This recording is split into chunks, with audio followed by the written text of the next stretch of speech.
تو Tayyip Erdogan نے کہا بھائی ان کو انہی کی زبان میں جواب دینا ہے. ناول لوگ نہیں پڑھتے, رسالے نہیں پڑھتے لوگ, تو نوجوان طبقہ فلمیں ڈرامے دیکھتا ہے. تو اس نے کہا ڈرامہ بناؤں گا, اور ایسا بنا کے دکھایا کہ آج رپورٹیں یہ آ رہی ہیں بہت سے غیر مسلم مسلمان ہو چکے ہیں. اسے کہتے ہیں کہ یعنی کسی کو کوئی بات سمجھانی ہو نا تو ماحول کریٹ کرنا. ویسے ایک بات سمجھا دیں سمجھ میں نہیں آتی, ایک ماحول کریٹ کیا جاتا ہے. تبھی جو ورک شاپس ہوتی ہیں نا, مختلف ٹریننگز ہوتی ہیں, اس میں زیادہ اچھی طرح سے بات سمجھ میں آتی ہے. تو ماحول بنایا جاتا ہے. اسی سے یہ ڈرامے جو تاریخی بنائے جاتے ہیں, تو ڈرامے دیکھنا تو ہم جائز نہیں کہتے, اس میں بے حیائی بھی ہوتی ہے, مگر جو بنانے والے ہیں وہ کہتے ہیں کہ ایک ماحول جب کریٹ کیا جاتا ہے, ایک ماحول دکھایا جاتا ہے, اس سے تاریخ اور ہسٹری آپ کے دماغ میں زیادہ اچھی طرح سے بیٹھتی ہے. تو طیب اردگان نے ڈرامہ بنایا نا, ارطغرل بڑا مشہور ڈرامہ چل رہا ہے, بہت دنیا دیکھ رہی ہے. تو میں ڈراموں کو جائز نہیں کہتا, لیکن جو لوگ فلمیں دیکھ رہے ہیں پہلے سے بے حیائی کے کاموں میں پڑے ہوئے ہیں اور غلط چیزیں دیکھ رہے ہیں, تو ہم ان کو کم از کم یہ مشورہ دیتے ہیں کہ یار انڈین فلمیں دیکھنے سے بہتر ہے یہ جو آج کل وہ ڈرامے جو ہمارے فیملی سسٹم کو تباہ و برباد کر رہے ہیں, جب تم نے دیکھنا ہی ہے تو کم از کم ایک کم درجے پر آ جاؤ نا, اس کو دیکھ لو.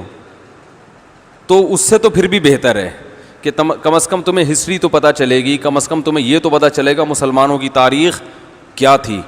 اور ایسے صرف دعاؤں سے کام نہیں بنا, انہوں نے بڑی بڑی قربانیاں دی ہیں. سلطان محمد فاتح نے بہت بڑی قربانی دے کے قسطنطینیہ فتح کیا تھا, دنیا کی سب سے بڑی توپ بنائی تھی اس نے.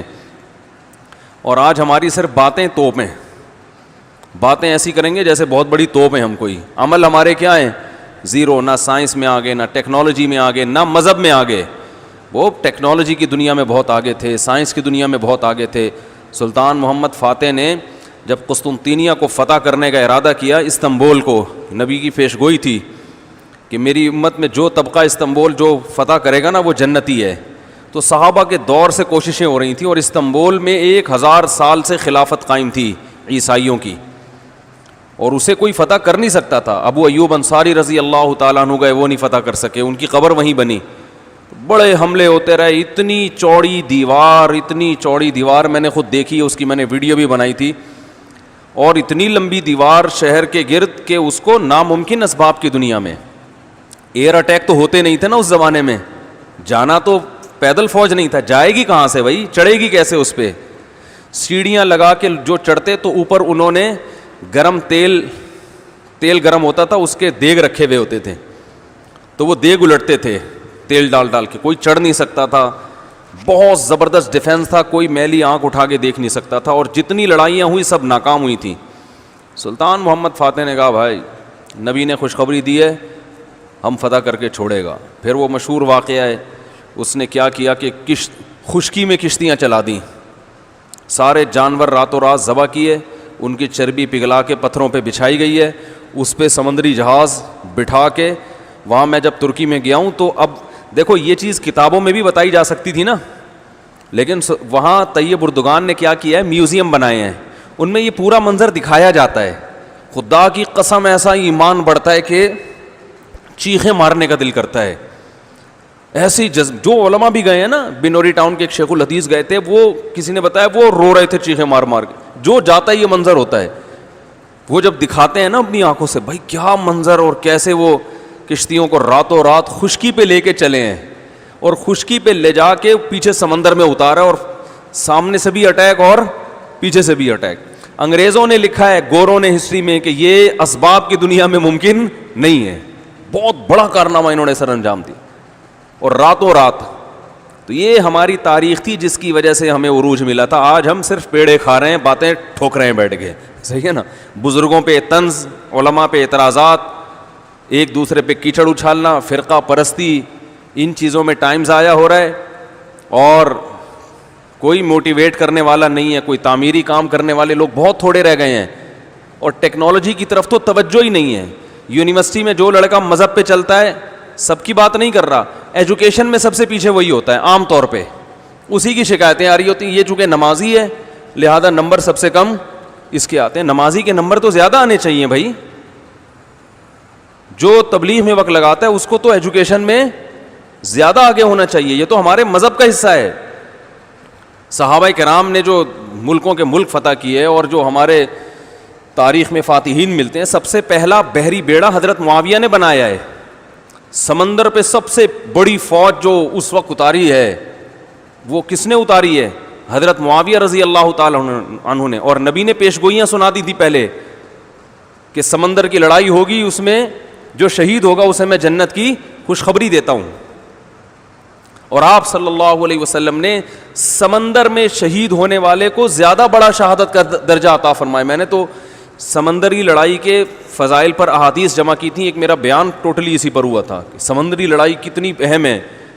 نبی کو معلوم تھا میری امت سمندروں پہ بھی چلے گی. سمندر پہ چلنا ٹیکنالوجی کے بغیر ممکن ہے کیا؟ پھٹے لگا کے بیٹھ جاؤ گے اس پہ کہ ملاحوں کو بلاؤ گے یار تم مچھلیاں پکڑتے ہو، دو چار پھٹے یہاں بھی، او بھائی لڑنا ہے اس پہ تو سامنے والا بھی لڑے گا. تو نبی صلی اللہ علیہ وسلم نے فرمایا جو سمندری لڑائی ہے، جو شخص سمندر میں جہاد کرے گا اس کے جو چکر آئیں گے نا اس پہ بھی اللہ اس کو اجر دے گا. بڑی خوشخبری ہیں اس کے گناہوں کی معافی کی، کیونکہ آپ کو پتا تھا کہ امت جب تک سمندر پہ کو فتح نہیں کرے گی اور سمندر پہ سفر نہیں کرے گی یہ اس دنیا پہ حکومت نہیں کر سکتی. تو حضرت معاویہ نے جو پہلا بیری بیڑا بنایا اس کے امیر کو امیر البحر کہتے تھے. بحر کہتے ہیں سمندر. یہ امیر البحر کی ٹرم یہ انگلش میں منتقل ہوئی ہے جس کو ایڈمرل کہا جاتا ہے. بہت ساری فوجی اصطلاحات اور سائنسی اصطلاحات عربی سے انگلش میں ٹرانسفر ہوئی ہیں، عربی سے انگلش میں گئی ہیں. آج میڈیکل سائنس میں بہت سے الفاظ ایسے ہیں جو عربی سے انگلش، مسلمان سائنسدانوں کے تھے وہ، لیکن اب دیکھو حال کیا بنا دیا. ایک نمبر کے سست نمازیوں کی حالت تو دیکھ لو جا کے.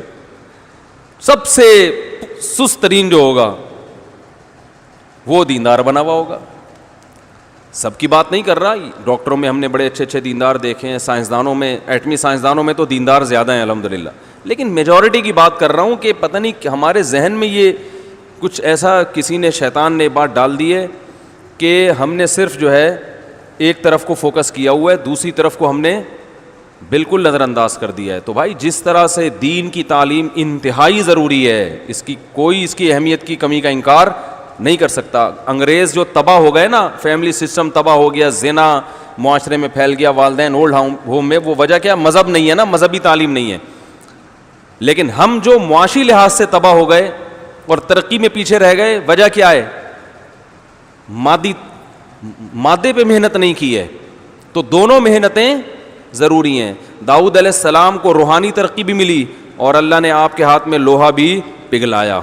کیوں پگھلایا؟ تاکہ لڑیں، کیونکہ صرف نمازوں سے لڑائی ممکن نہیں ہے. ذکر کرتے تھے نا داؤد علیہ السلام، چاروں طرف سے پرندے جمع ہو جاتے تھے، ایسی خوبصورت آواز میں تلاوت کرتے تھے، ذکر کرتے تھے. وَالطَّيْرَ مَحْشُورَةً كُلٌّ لَهُ أَوَّابٌ. قرآن کہہ رہے پرندے، اور یا جبالُ أَوِّبِي مَعَهُ وَالطَّيْرُ. جب اللہ کا ذکر کر رہے ہیں پہاڑوں سے بھی لا الہ الا اللہ کی آوازیں آتی. یہ ذکر تھا، لڑنے کے لیے یہ نہیں ہے کہ اے داؤد ہم نے آپ کو ذکر بھی دیا اور آپ جو ہے روزے بھی رکھتے ہیں اور تہجد بھی پڑھتے ہیں، لہذا اب آپ کو تو اسلحہ بنانے کی ضرورت نہیں ہے، ویسے ہی فتح ہو جائے گی ایمان کی طاقت سے.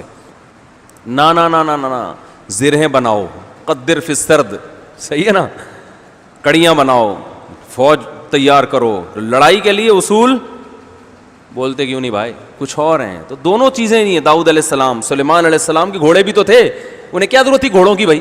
کہتے میں اللہ کا اتنا عبادت گزار ہوں، میں اسباب اور وسائل کیوں، میں مسلح بچھاؤں گا، دعا مانگوں گا، ملک فتح ہو جائے گا. او بھائی گھوڑے رکھے ہوئے ہیں، صحیح ہے نا. ان کو پیار کرتے تھے گھوڑوں کو، کیونکہ اس زمانے میں گھوڑا اور ٹینک برابر تھے، بلکہ ہوائی جہاز تھا گھوڑا اس زمانے میں.